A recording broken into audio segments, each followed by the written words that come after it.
Nous sommes de retour sur Direct Investisseur et on reçoit tout de suite en duplex Rodolphe Vial, cofondateur d'ABC Bourse. Bonjour Rodolphe. Bonjour Lucie.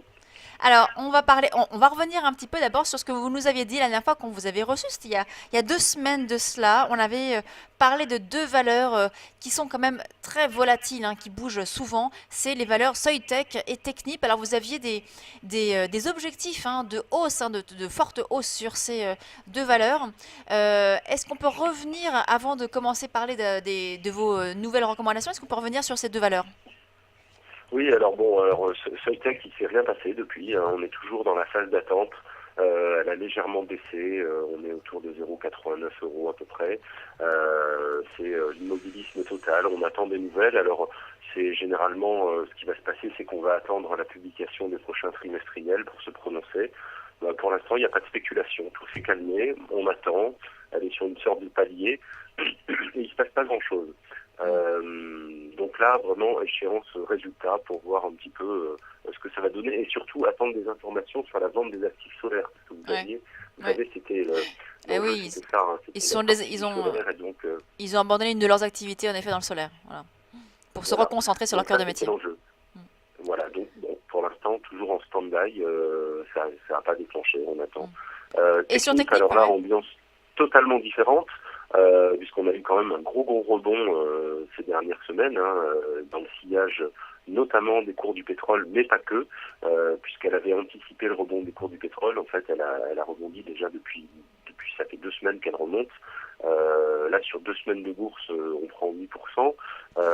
Mais si on regarde un petit peu plus long, un peu plus loin dans le temps, on était à 46 euros, 46, 47 euros, on est à 55, 56. Donc il y a une belle progression. C'est bon, c'est mérité sans aucun problème. C'est-à-dire qu'il y avait tellement de stress avec ce baril de pétrole qui descendait en chute libre qu'au final, bon voilà, on retrouve des niveaux un peu plus corrects, mais il reste encore du potentiel important sur Technip. On va dire jusqu'à 62, 63 euros sans Oui. difficulté. Oui, oui, en effet, on a eu déjà une stabilisation des cours du pétrole en janvier et puis récemment une belle remontée, hein, des cours du pétrole et tout le secteur en a profité, hein. Il y a eu également Technip, mais aussi des valeurs comme Valourec ou Total ou même CGG qui ont bien progressé ces derniers temps. Exactement. Oui. Alors, pour revenir maintenant sur les nouvelles recommandations que vous pourriez avoir, quelles sont justement les valeurs que vous avez repérées et qui pourraient avoir un intérêt? Oui, alors il faut quand même filtrer parce que le marché devient très très cher, hein, dans le sillage Mm. de la BCE là, qui nous a propulsé sur les 4700 points. Il n'y a pas grand-chose à se mettre sous la dent, à vrai dire, en gardant à l'esprit un niveau de risque assez faible. Alors, j'en ai repéré une qui garde encore un petit potentiel et qui est, on va dire, c'est une recovery, hein, c'est une valeur qui sort d'une période de purgatoire, c'est Nexans. Euh, Nexans, c'est une société spécialisée dans les câbles notamment. Alors, ils font un peu de tout, notamment des câbles sous-marins, ce genre de choses, des choses assez techniques. Euh, et Nexans est en train de repartir. Alors, elle a vécu une année 2014 délicate.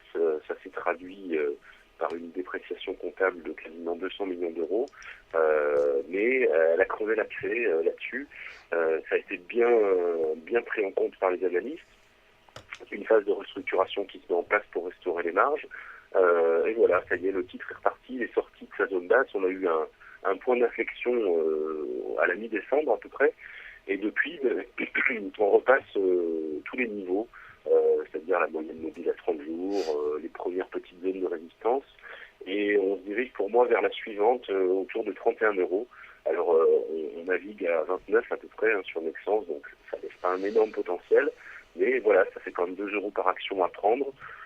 Il y a une tendance de fond qui est très positive. Voilà, il y a eu un vrai retournement fin décembre. Donc, Mm. 31-32 euros, il y a une zone à exploiter. Il est vrai que graphiquement, on voit que Nexans finalement a une configuration graphique qui s'apparente un petit peu à Technip, hein, finalement, puisqu'on a eu une forte baisse, Oui, le double test, hein, d'un support majeur, en l'occurrence la 22,70, et puis une remontée des cours, un, un semblant de renversement de tendance, de retournement, et actuellement, effectivement, on teste là la zone des 30 euros. mhm. Non, non, c'est exactement l'analyse que je fais sur le dossier. Il y a une vraie phase de retournement qui, je pense, sera en plus relativement insensible de l'ambiance du CAC 40. On est sur une valeur moyenne qui n'est pas tirée par les mêmes éléments, enfin qui est moins sensible en tout cas à l'évolution du CAC. Donc ça peut être assez défensif dans une période où on va peut-être se poser des questions sur les valorisations du marché. Alors, redonnez-moi juste vos niveaux d'intervention hein, pour rappeler donc Oh, mais le niveau là d'intention on reste... d'achat et de l'objectif. oui, oui, alors c'est un potentiel relativement faible, mais c'est encore achetable aujourd'hui pour viser 31-32 euros. Et 32 euros, c'est quelque chose qu'on peut aller chercher sur ce titre. Donc un potentiel d'à peu près 10% de hausse. Alors, vous nous avez dit en introduction qu'il n'y avait pas grand-chose à se mettre sur la dent parce que, Ouais, en ouais. effet, les valorisations sont plus chères avec la BCE qui a boosté hein, les marchés.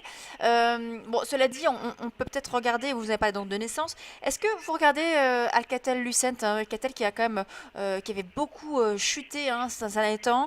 Là, on a la valeur donc, qui a annoncé ses résultats pour le quatrième trimestre, qui est en hausse, hein, c'est une des plus fortes hausses du CAC 40 à plus de 2,40. Est-ce que c'est une valeur que vous regardez? Qu'est-ce que vous en pensez? Moi, j'ai toujours eu beaucoup de mal avec ces titres. Beaucoup de mal à l'évaluer notamment et à lui donner une juste valorisation. C'est une valeur qui est quand même très spéculative, qui est beaucoup travaillée par les fonds. Voilà, j'ai quelques difficultés à appréhender ce dossier qui est vraiment adepte des contre-pieds permanents. C'est pas simple. Alors effectivement, là, elle est repartie. Bon, elle est toujours, en fait, elle poursuit la tendance hein, qu'elle a amorcée depuis le mois d'octobre. Elle a vraiment, elle était en forte baisse et puis hop, retournement de tendance autour du 20 octobre. Et depuis, elle est toujours dans ce mouvement de reprise et elle se dirige vers les points hauts du début de l'année dernière, autour de 3,4 euros. Donc bon, on reste toujours dans cette tendance. Ça ne fait que confirmer le mouvement en cours. Mais personnellement, moi, je ne rentrerai pas sur un Alcatel. Voilà. C'est vrai que c'est une valeur extrêmement volatile, hein. On l'a vu à l'ouverture, elle était en baisse de 3%. Et puis là, finalement, elle se reprend et puis elle progresse de 2%. Donc, comme vous le dites, effectivement, c'est difficile d'avoir une lecture sur ce genre de titre. Alors, bon, C'est ça, oui.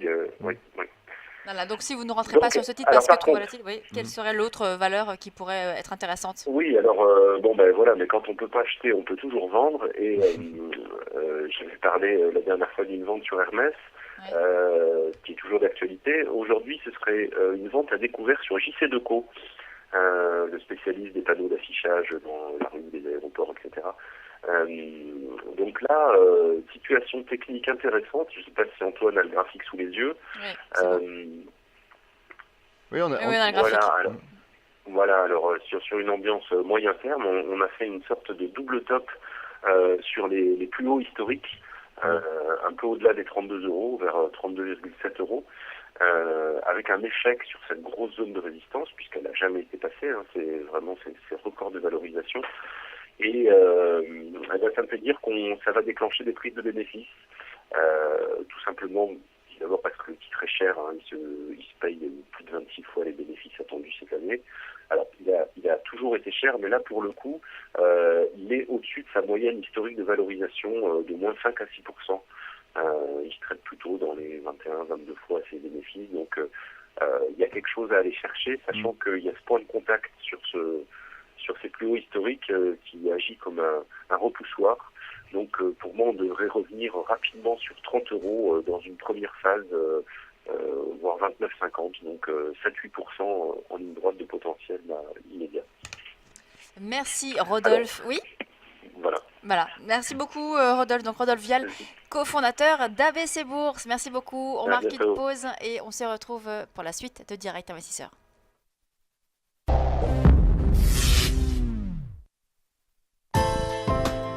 Téléchargez gratuitement l'application sur votre mobile iPhone, Android et sur iPad.